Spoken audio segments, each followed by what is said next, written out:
আসসালামু আলাইকুম। সবাইকে আরো একটি নতুন ক্লাসে স্বাগত। আমরা যথারীতি ক্লাস নিচ্ছি অর্ডিনারি ডিফারেন্সিয়াল ইকুয়েশন সাবজেক্টের উপর। আজকে কথা বলবো আমরা এক্সাম্পলস 4 নিয়ে। একটা অঙ্ক, এই অঙ্কটা খুবই ইম্পর্টেন্ট, অনেকবার এসেছে, আশা করি এবার চলে আসবে। কোনো দেশের জনসংখ্যা বৃদ্ধির হার জনসংখ্যার সহিত সমানুপাতিক এবং 30 বছরে জনসংখ্যা দ্বিগুণ হলে কত বছরে 3 গুণ হবে? সিম্পল কথা, কোনো দেশের জনসংখ্যা যা বাড়তেছে ওই দেশে যে জনসংখ্যা আছে তার সমানুপাতিক, এবং 30 বছরের পরে হিসাব করে দেখা গেল ওই দেশের জনসংখ্যাটা কী হয়ে গেছে, দ্বিগুণ হয়ে গেছে। এখন আপনার কাছে জানতে চেয়েছে যে এই জনসংখ্যাটা কত বছরে 3 গুণ হবে। আচ্ছা, তাহলে মানে প্রথমতেই ধরি বা মনে করি জনসংখ্যার পরিমাণ এটা ধরে নিতে হবে। তাহলে প্রথমত ধরি টি সময়ে জনসংখ্যা ধরি টি সময়ে জনসংখ্যা এক্স জন। তাহলে জনসংখ্যা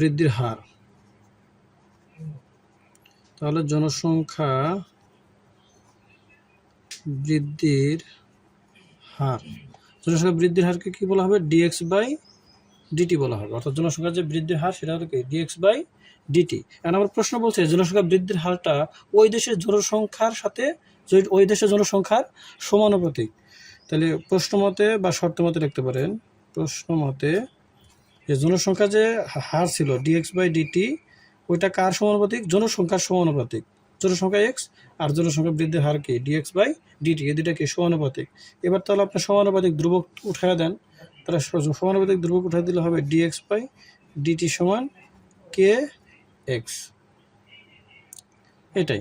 এখন আপনি দেখেন এটাকে আপনি এক্সগুলো এক পাশে নিয়েছেন আর টিগুলো এক পাশে পাঠিয়ে দেন, তাহলে এখানে হবে কি ডিএক্স ডিভাইডেড এক্স সমান কি হবে? K D T. অর্থাৎ এটা গুণ আছে, এপাশে ভাগ হয়েছে, এটা ভাগ ছিল পাশে গিয়ে গুণ হয়েছে। তাহলে এগুলো যদি আপনি সমাকলন করেন তাহলে কি হবে? 1/x করলে সমাকলন করলে হবে কি লন এক্স, আর টিকে সমাকলন করলে টি হবে, প্লাস একটা সমাকলন ধ্রুবক হলো কি লন সি, বা এখানে কি আছে লন এক্স সমান, এখানে লন নেন কারণ কেটির সাথে লন নাই, তাহলে লন ই এর মান হলো 1, তাহলে ln e to the power kt plus ln c লেখা যাবে। এখন আপনি কি করতে পারেন, এই মাঝে যোগ আছে তাহলে দুটো গুণ হবে, তাহলে লিখতে পারেন ln c e to the power kt, বা এই পাশে কি আছিল লন এক্স ছিল। এখন উভয় পক্ষ থেকে লন তুলে দেওয়া যায়, তাহলে অতএব এক্স সমান কত হবে? এক্স সমান হবে c e to the power kt হবে। এটা আপনি একটা সমীকরণ দিতে পারেন, 2 নম্বর বা 1 নম্বর যে কোনো একটা সমীকরণ দেন।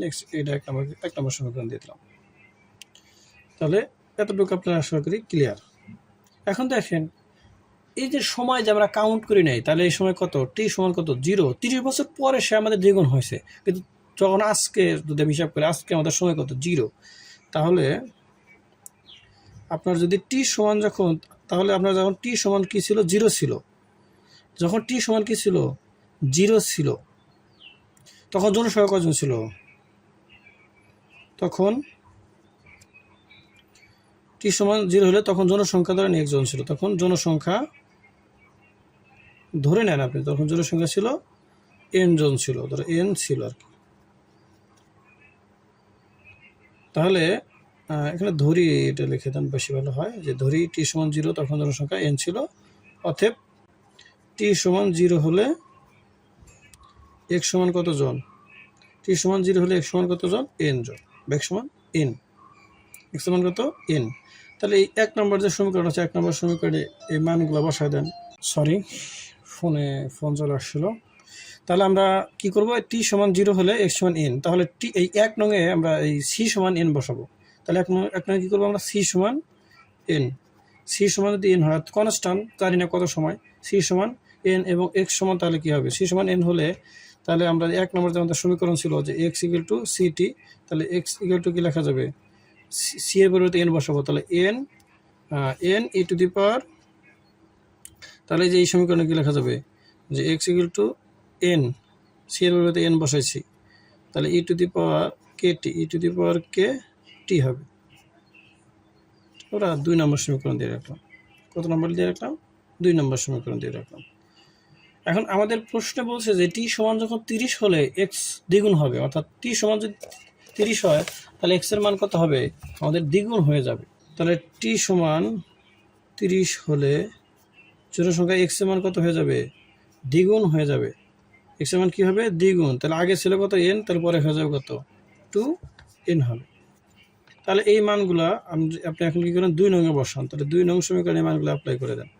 তাহলে এক্স সমান কত 2n, তাহলে 2n সমান কী ছিল আমাদের, ওখানে ছিল আমাদের 2 নংয়ে কি n ই টু দি পাওয়ার টি। তাহলে n E to the power k, টি এর মান কত এখানে 30 ইন্টু 30 লিখতে পারো, বা এগুলোর সাথে n বাদ দেওয়া যায়। তাহলে এ সমান কত লেখা যাবে, ই টু দি পাওয়ার 30 কে লেখা যেতে পারে।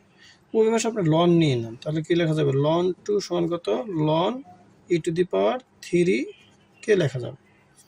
এখন দেখেন এই লন ই এর মান কত 1, তাহলে লন 2 সমান হলো কত 30 কে। এটা আপনি কয় নম্বর সমীকরণ দিতে পারেন, 3 নম্বর সমীকরণ দিতে পারেন, লন 2 সমান 30 কে।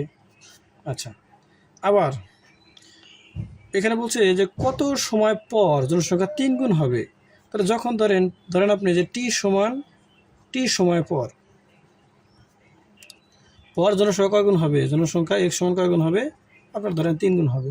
আপনি এটা বললেন যে টি সময় পরে জনসংখ্যা 3 গুণ হবে। তাহলে এই মানগুলো আবার যদি আপনি 2 নংয়ে অ্যাপ্লাই করেন তাহলে কি পাওয়া যাবে মান, টি সময় পর এক সমান 30, তাহলে এক সমান 3n সমান কত n ই টু দি পাওয়ার কত ছিল আমাদের কে, স্মল টি জায়গায় ক্যাপিটাল টি হয়ে গেল। অর্থাৎ আমাদের ওখানে ছিল কি x সমান n two the power k টি ছিল। আপনি বললেন কি যে টি সময় পরে জনসংখ্যা কয় গুণ হবে, 3 গুণ হবে, বলা আছে বইতে, 3 গুণ জনসংখ্যা হবে। আচ্ছা, তাহলে এবার n ব্যবস্থিতে কি তুলে দেওয়া যায়, তাহলে থাকবে কি 3 সমান কত ই টু দি পাওয়ার কে টি থাকে, ওই পাশে লন নেন, তাহলে কি হবে লন 3 সমান e to the power k t. Sorry, এখানে লন হবে মাস্ট বি, এই লন ই বাদ দেওয়া যায়, তাহলে কি থাকে লন 3 সমান কত থাকবে কে টি। এটাকে আমরা 4 নাম্বার দেন। এইবার আপনি কি করবেন, এই 4 নংকে 3 নং দ্বারা ভাগ করবেন, তাহলে 4 ভাগ 3 নং সমীকরণ। তাহলে 4কে 3 নম্বর দ্বারা ভাগ করেন, তাহলে 4 নম্বর সমীকরণ কি ছিল আপনার, লন 3 ভাগ কত, আর এটা ছিল কত লন 2 সমান কত কে টি ডিভাইডেড 30 কে। কে কি যাবে, কাটা যাবে, এটা এপাশে ভাগ আছে এপাশে গুণ হয়ে যাবে। তার টি সমান কি হবে 30 ইন্টু কত হবে লন 3 ডিভাইডেড লন 2। তাহলে এটা আপনি ক্যালকুলেটারের বাসা চাপ দিলে মান চলে আসবে কত 48 বছর, একটু এদিক সেদিক আসতে পারে, সেজন্য আপনি প্রায় লিখে দেবেন।